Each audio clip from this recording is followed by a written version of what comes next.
Loop का मतलब आपको पता होगा, जो चीज़ बार बार रिपीट होता है। अगर हमें कोई भी कोड बार बार रिपीट करना है तो वहाँ पर हम लूप का यूज़ करते हैं। लूप्स भी अलग अलग टाइप के होते हैं। सबसे पहला है व्हाइल लूप। मान लो हम चाहते हैं जैसे ही हमारा गेम स्टार्ट हो, यहाँ पर हम 10 एनिमी को ऐड करना चाहते हैं, तो यहाँ पर हम लूप को कैसे यूज़ करेंगे। पहले मैं एक एक्स वेरिएबल डिक्लेयर कर दूंगा, फिर स्टार्ट के अंदर हम लिखेंगे while x is less than 10 print enemy plus x added. फिर हम x का वैल्यू को +1 कर देंगे। x प्लस प्लस का मतलब वही सेम ही होता है। अब यहाँ पर क्या हो रहा है, पहले ये चेक करेगा x का वैल्यू 10 से छोटा है या नहीं। अगर ये 10 से छोटा है तो इसके अंदर का कोड एग्जीक्यूट होगा। पहले ये हमारा मैसेज प्रिंट करेगा, फिर x का वैल्यू को +1 कर देगा। अब x का वैल्यू 0 से 1 हो चुका है। फिर से ये चेक करेगा x का वैल्यू 10 से छोटा है या नहीं, और क्योंकि 1 10 से छोटा है तो फिर से इसके अंदर का कोड एग्जीक्यूट होगा और फिर से x +1 हो जाएगा और ये फिर से चेक करेगा।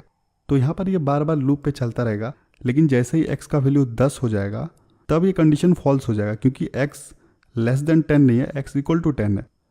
इसके बाद ये लूप स्टॉप हो जाएगा। तो इसको हम सेव करते हैं और सीन में देखते हैं किस तरीके से काम कर रहा है।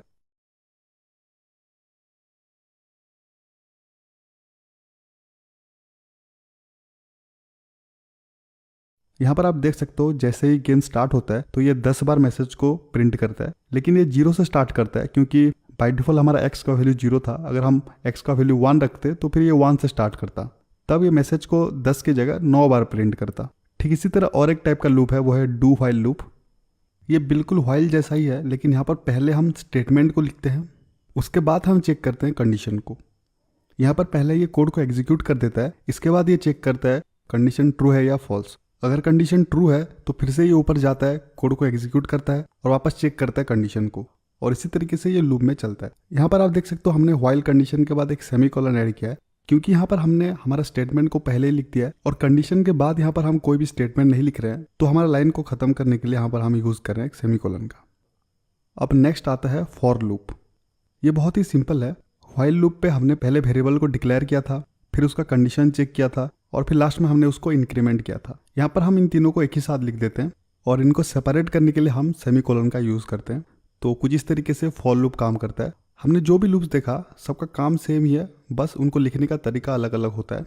अब हमारा जो बेसिक कोडिंग है वो कंप्लीट हो चुका है। अभी हम गेम बनाने के लिए तैयार हैं। इसके आगे का जो कोडिंग है वो हम गेम बनाते बनाते सीखेंगे, ताकि आपको और अच्छे से समझ में आएगा।